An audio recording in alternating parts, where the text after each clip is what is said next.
લક્ષ 84 નહીં.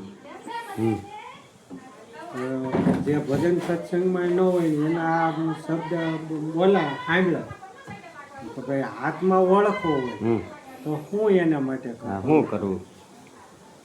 એનો દાખલા તરીકે હું કહું હું સત્સંગમાં નથી, ભજન બહુ સાંભળ્યા નથી, મારે કામનો વિષય છે. અને મીરાબાઈની આ સુરતાનો શબ્દ છે કે આત્માને ઓળખાવીને લક્ષ 84 નહીં માટે. તો કે આત્મા એવી વસ્તુ શું છે? તો કે હામાં રમેશભાઈ બેઠા છે તો રમેશભાઈ છે એ આત્મા છે કે બોલે છે એ આત્મા છે? આ પ્રશ્ન ઊભો થાય. કોને કેવો આત્મા? આત્માને ઓળખાવીને હવે એ પ્રશ્ન ઊભો થયો ને એટલે હવે એનું આપણે સમાધાન કરવું. જો આત્માને જો ઓળખવું હોય તો એનું આપણે સમાધાન કઈ રીતે કરવું પડે? આત્મા છે જો હામી ખુરશી પડી તો ભાળો દેખાય તો આત્મા સામો દેખાતો નથી, એવો જોવો છે. ને આ મીરાબાઈ કઈ ઓળખાવીને લક્ષ 84 નહીં માટે તો જો આત્મા છે, આત્મા સર્વમાં એક છે એ આપણે માની. બધામાં એક. સાહેબ કીધું કબીર કુવા એક હે પનિહારી અનેક અનેક શીશન ભરવા વાળે નારી તો સર એક. આવું એવું એ તો હિન્દીમાં બોલે, ગુજરાતીમાં. જો એ આત્મા સર્વમાં એક હોય તો એને આપણે ઓળખવાનું. તો ક્યાં એ મુદ્દા ઉપર આપણે એને ઓળખવાનું? જો દેહથી માની કે રમેશભાઈ સારી તો આમાંથી વયા ગયા પછી રમેશભાઈ નો દેહ તો હતો તો એમાંથી એને સામું કહેવાનું જય ગુરુ મહારાજ. જો આ દેહ ને રમેશભાઈ આપણા આત્મા માનતા તો આમાંથી જે આત્મા શ્વાસ છૂટી ગયા પછી આપણે કઈ કે રમેશભાઈ બોલો જય ગુરુદેવ. તો રમેશભાઈ તો દેહ થી છે તો બોલનારા કે ઈ બોલવા વાળા ને આપણે આત્મા મીરાબાઈ કઈ એનો ઓળખ. એટલે આ છે ને એ આની અંદર જે બોલી રહ્યો ને એ આત્મા રહ્યો ને એ મરતોય નથી ને જલમતોય નથી.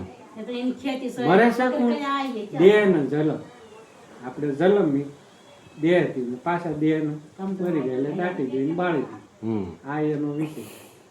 ભાઈ એનો ઓળખવા માટે એમાં જે ઘડનારો અંદર જે બેઠો હતો માતાના કુખથી જન્મા ત્યારે એ હારે એવો અને પાછો એ વ્યાપિક છે તે પાછો બીજા ફળિયું બદલાઈ જાય. જેમ આપણે મકાન જૂનું થાય નવા મકાન એને આપણે પાછું કાઢી નાખીને પાછું નવું બનાવીને એમાં પાછું વાસ્તુ બિહાર જે વાસ્તુ રૂપી શબ્દ છે એ પાછો આમાં પ્રવેશ બરોબર. એટલે મીરાબાઈ કે તમે એનો ઓળખો તો તમારી લક્ષ 84 માટે. અને એ લાગત નહીં ભાઈ, એ જે ભજન સત્સંગમાં જાય આવે એમાં એ સમય કાઢે. કારણ કે કામ તો અહીંયા સંતો કે કામ ક્રોધ લોભ મોહ મત તજ એનો વાલો કઈ તાર. હવે એ બધું એટલે તજવાનું કઈ સાંજે શું કામ છે? આપણે સાંજે 12 વાગ્યા સુધી આખો દી કામ ધંધો કર્યો હોય તો 12 વાગ્યા સુધી આપણે એમાં રહી ટાઈમ કાઢી એમાં એમ તજો કઈ ઓમ નહીં. કારણ કે ઓમ જો તજવા જાય તો આપણું વ્યવહાર વટ જે છે એ ઉભો રહે. કે મહાપુરુષો એમ કે મીરાબાઈની વાત કરી ને પણ એનો જવાબ એને હારે જ લખ્યો છે. કેવી રીતે છે કે જે લક્ષ 84 આપણે તમે કીધું ને કે ભાઈ આત્માને ઓળખાવીને લક્ષ 84 નહીં મળે, કે જે ઓળખી ગયા છે ને એનો તો લક્ષ 84 મટી જ ગઈ છે. બરાબર ને? અટાણા બાપાની હાજરી નથી તો આપણે એનો ગુણના ગાઈ જ નો ઘણા કોના ગાઈ ગુણના વાદો ગાઈ ને. એટલે મીરાબાઈ કબીર સાહેબ એમ વાત કરી કે સબગટ મેરા સાયા સુરીને પાઈ કોઈ છે ભલી હારી વા ગટકી કે જા ગટનો પ્રગટ છે. જેને આત્માનો અનુભૂતિ કરી છે એ જ કહી શકે. અને એ અનુભૂતિ કરાવી કે હા મેં અમદાવાદ જોયું નથી તો વર્ણન કર્યા રાખો. કારણ કે મને એકે બજારની ખબર નથી તો હું એનું હું તમને એમાં નાય ન પડું. તમે હું કહો ઘાય છે હા પાડવાની જ રહે ને.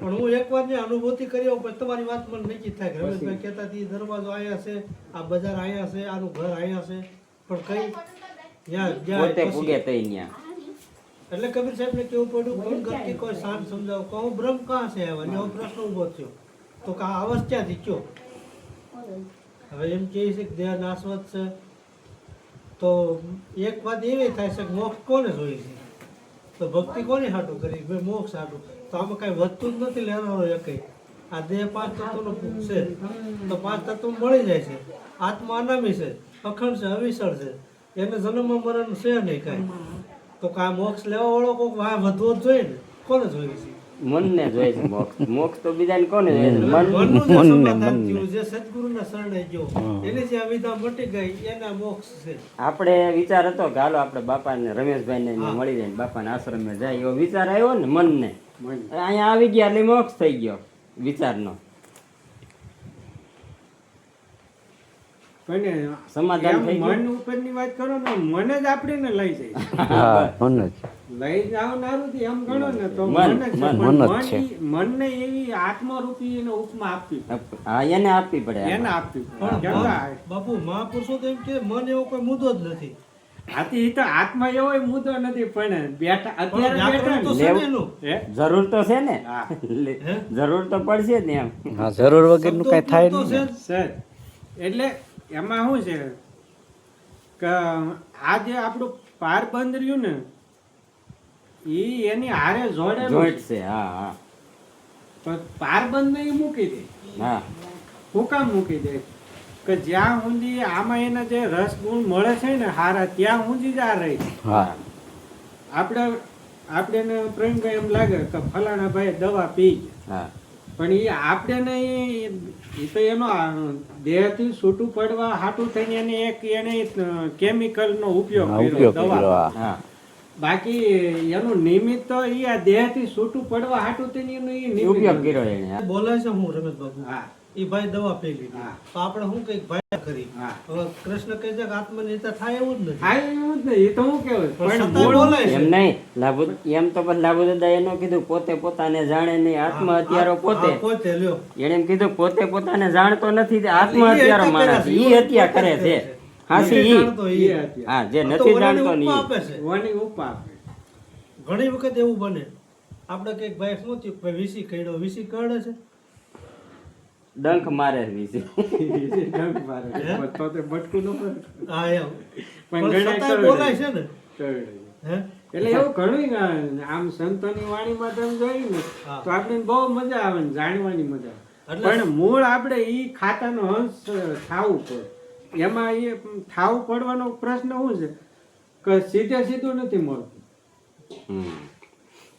આ જે સંતોનો પ્રવાહ રહ્યો ને ઈ સીધે સીધો આપણે નથી મળતો એમાં આપણે આખો દી કામ કરીને દડવા કે ઘોઘાવદર કે બાંદરા કે કોઈ પણ જગ્યાએ આપણે ગમે એવા ઠાક્યા પડ્યા કહીને આપણે જાય છીએ શું કામ કઈ આપણે સીધું સીધું જો મળતું હોય તો ઘરેથી ન લઈ લઈએ હા. પણ ત્યાં જ જવું પડે ત્યાં જઈને બેહવું પડે ત્યાંની પ્રસાદી લેવી પડે જો. ત્યાંના માણસોની આ તમે જે વાત કરી મન વિશે મહાપુરુષોએ એના ઉપર વાત કેવી કરી સંત મહાપુરુષોએ જીવન બાબાને એવું થયું કે ભાઈ જાત્રામાં મારે જવાનું થયું છે આપણે ટુકણમાં લઈ લઈએ એટલે સંદેશો મોકલો ભીમ સાહેબ એટલે ભીમ સાહેબે આને મનનું પૂછ્યું હતું મનની ખુશી. કે ભાઈ મારું મન માનીને મમતાળું વાળે વાળે પૂરું વાટલામાં પતલેલ સાહેબ ફરવાનું તો ભીમ સાહેબને મનનો જવાબ દેવો જોઈએ ને હા આને શું કીધું કે જીવન જીવને જ્યાં રાખી ત્યાં વાગે ન તુરા ઝીલમિલ જોતું જળ હળે વર્ષે નૂરમાં નૂરા 5 તત્વ 3 ગુણ 25 લેજો વિચારીને મંથન કરો એટલે મૂળના તત્વ આમાંથી લેજો તારે. તારે હવે મન તો અમે ક્યાં આવ્યું નહીં અને જીવને કેટલે કોઈ મનને કેટલું તત્વમાં વાત વહી ગઈ તત્વ. તો કલ્યાણ સાહેબે શું કીધું કે ગુરુના વસન તમે રુદિય ધરણ કાફરો માંગણી જેવા આ ભોવાની વાતો સાંભળી તો રહ્યા એવા ને એવા એવા. હવે આમાં જીવન બાપા જે સંદેશો મોકલો એ વાત તો કઈ આવી જ નહીં. આવડી ફેલાઈ ગઈ. એટલે ના ના અહીંયા વાત બરાબર જ કીધી કે ભાઈ બધાયનો લેન કોણ છે તત્વ રે આ તમારી 5 મણની કાયા ઉપાડનાર કોણ છે આ ઈ તો તત્વ છે. તત્વ છે ને આત્મરૂપી તત્વ હે પણ એ આત્મા છે એવું બોલાય છે પણ એ છે નહીં આપણે એટલે ઈ ઓમ નજર સામે તમે કહો ને વાત તો હું તમે કહું હવે જો કઈ નજર સામે નહીં જ દેખાતી જો પણ રવિ તમારે જો એનો જાણવા હોય ને ઓળખ હોય ને તો અત્યારે જો આમાં બેઠા છે તો મને તમે આમ થયા મને ખબર પડી ગઈ રાજુભાઈ આવ્યા હા દિનેશભાઈ આવ્યા પ્રવીણભાઈ આવ્યા આ જે તમારામાં જે છે મારામાં છે ને એ એક અવિનાશી છે સમજ્યા? એટલે ઈ મરતોય નથી ને જલમતોય નથી. હા જન્મ છે ને મરે છે ઈ દેહ મરે હા છે. હા એટલે જીવન બાપા બીજા ભજનમાં એ વાત કરી કે બોલે અને બોલાવે શબ્દ દેખાય છે પણ સતાય વહીવટ થઈ રહ્યો છે. બોલે બોલાવે સબગટ બોલે. હા, પણ સબગટ્ય વહીવટ તો સારો સમાય. છે ને કે નહીં? એના થકી જ થઈ શકે ને. એનાથી આવે બોલવામાં આવે એટલે કબીર સાહેબે કીધું કે શબ્દ આરે શબ્દ પારે શબ્દ કી ગઢેરિયા, જે શબ્દમાં આરંભ રહેશો આ દેહ રસાણો એ શબ્દ દિયો બદલાય. સંત મેરિયા જય.